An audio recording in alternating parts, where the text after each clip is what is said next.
Ayan ang babala dito, no swimming dahil dyan ay may mga crocodile na.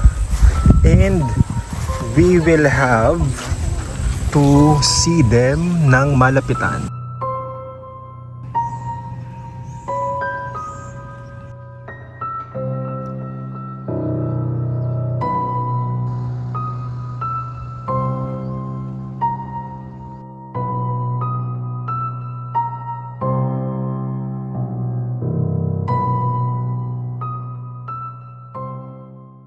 Tayo ay nandito pa rin sa Barangay Bangkalaan and we are preparing to go to Poblacion. And syempre, tayo ay mag-iigib na naman ng tubig. Tayo ay sasalok ng water kasi nga wala ditong source ng tubig. So para makaligo ka, para makapaglinis ka, so ito yung gagawin dito. Ayan. So nanghiram tayo nito. Haltang di marunong, pagbablog hindi lang marunong. Ang tawag dito ay tabo. So for ilang araw na ba ako nagsasalok? Ano naman, tagal-tagal na rin. First time yan.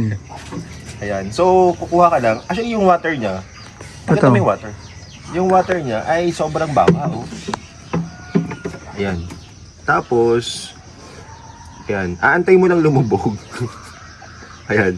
And then, hila. Ay, ang bigat din pala. Yan.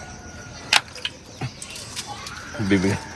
Kaya pala huling. Ayan. Tapos, ganun lang. Ganon magsalok. From the balon, ayan, kukunin na natin yung water. Pangligo yan, panglinis, pang CR, lahat na.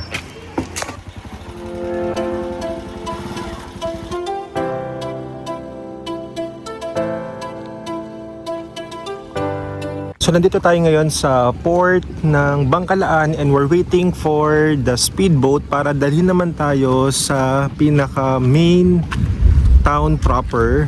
So we will go to Poblacion kung saan maghahanap kami ng crocodile. Mas marami daw crocodile doon and yung biyahe dito ay very limited kaya yung mga sasakay maaga pa lang nandito na kasi baka magkaubusan ng seats. Sa port, tingnan nyo, sobrang linaw ng tubig. So pwede nang liguan dito yan, no?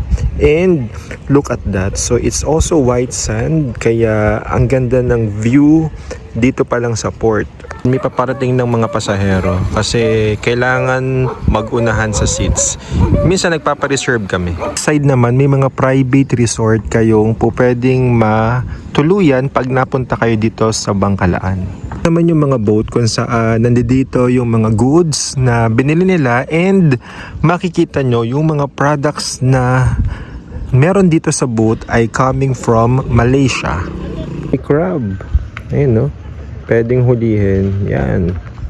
Boat na inaantay namin ay manggagaling mula sa Buliluyan Port. Dadaan muna sa Bangkalaan. Then after dito, we'll go straight to Poblacion. Finally, dumating na ang ating speedboat. And we will now go to Poblacion.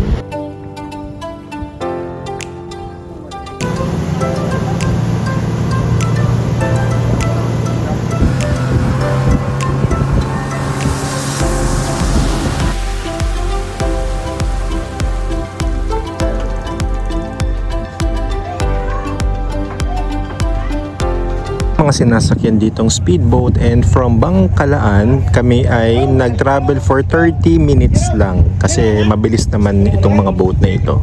And so tayo ay papunta ngayon sa ating accommodation dito sa Poblacion and sasakay tayo ng tricycle. May koprahan dito.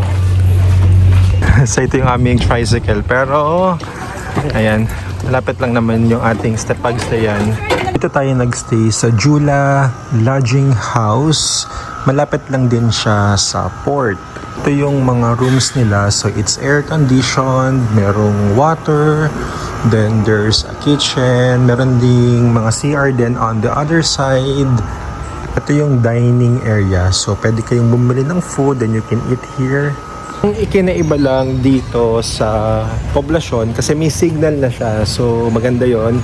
And ito na talaga yung town proper ng bayan ng Balabac. Kaya Eto, very convenient na yung movement natin. Meron na ring water. And yung electricity ay 24/7 na rin. Maan muna tayo dito sa pamahalaang bayan ng Balabac, Palawan. And ito yung kanilang munisipyo. This time, bago dumilim, tingnan muna natin kung anong makikita dito sa bayan ng Balabac. Ito yung bayan ng Balabac and marami kayong mga options dito kasi maraming mga store and nandito lang tayo sa tapat ng munisipyo nila. Ayan. Ito, try natin mag-coffee and merienda, may burger, meron din dong siomayan. And then, nandito sa may side naman natin ang kanilang Balabac Tourism Center. And then, meron din ditong siomay and cucumber and lemon juice with popcorn. Pero marami rin coffee dito.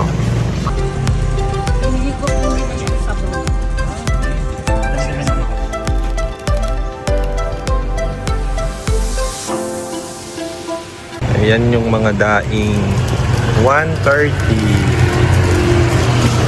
Ito, favorite ko din to. Dilis. Dilis. Hindi kagaya ng kuron, ano? That's all. taga-kuron kayo? Ayan. Dilis. Tingin tayo ng mga isda dito, kadarating lang. Wow! Isda. Dali mo dito. Anong isda po yan? Lip-tip po. Ano po to? Kinanaan. Inanaan. Inanaan. Ay, sir, limpangin mo muna. Amin na yung pan. Yan yung Ako dinaing. mamaya lang po sir ha. Timbangin muna namin sa may-ari. Kaya pala butas-butas tong mga isda. Ayun, isurahan pala na. Spear. Dito sa Balabac, wala ditong palengke, kaya pupunta ka lang ng bahay-bahay kasi sila yung may mga tinda. So nandito naman tayo from Poblacion to Barangay Katagapan. Isa sa barangay sa Balabac kung saan marami daw crocodile. Ayan, sana makakita tayo. Tabi dito may ilog at dun daw marami daw makikitang mga crocodile. Despite the distance, ito kompleto rin naman, meron ditong mga sari-sari store. And then yung mode of transportation dito ay mga tricycle and ito maraming mga mango trees. Pero tingnan natin yung ilog kung saan sinasabi nilang marami daw crocodile. Ayan, yung gas dito ay 160 per liter. Masyadong mahal. Mang spot tayo ng crocodile, tingnan natin. So dito daw sila nagstay. Pero dahil ang crocodile ay nocturnal, normally makikita niyo siya sa gabi. Baka this time sila ay natutulog. Ayan, but eto, kung gusto daw pumunta at makakita ng crocodile, sasakay lang ng bangka. Ayan no, kaya lang, baka tayo ay malaglag naman dyan. Oh, area dito na nakalagay ay no swimming, may mga crocodile, kaya iniiwasan yung mga area na yun dito. And dahil nasa Katagupan tayo at bago tayo umalis dito, kailangan makakita tayo ng crocodile. So we will do the crocodile hunting by the river. Crocodile. Kasi nga, gusto naming magkaroon ng close encounter with them. Wag lang daw kaming maingay kasi natutulog ang mga crocodile. Palapit na tayo sa ilog at nakikita nyo naman ang mga boat na pwede nating masakyan habang maghahanap tayo ng crocodile. Yan, naghahanap tayo ng batang bangkero dito kasi hindi namin kabisado. Ayan, nakalagay, danger, crocodiles, no swimming. Talaga. Matapang tayo, kaya nating harapin ang mga crocodile at lalapit na tayo sa kanila. And dahil walang bangkero, mukhang tayo ay hanggang dito na lang. Saka mababa po yung tubig. Mababa ang tubig. Pag mababa ay hindi makakadaan yung bangka. Hindi tayo mapipigilan. Kailangan makita tayo ng crocodile. At dahil dyan, kailangan po tayong sumakay sa bangka. Ako na ang magbabangka. Si Sir Eric na po ang magdadrive ng bangka. Yes! Ito ang mga kasama natin. Po! Ayan, yan. Successful sa paghahanap ng crocodile. Tayo pabalik na sa Poblacion. And ito ang sakayan tricycle.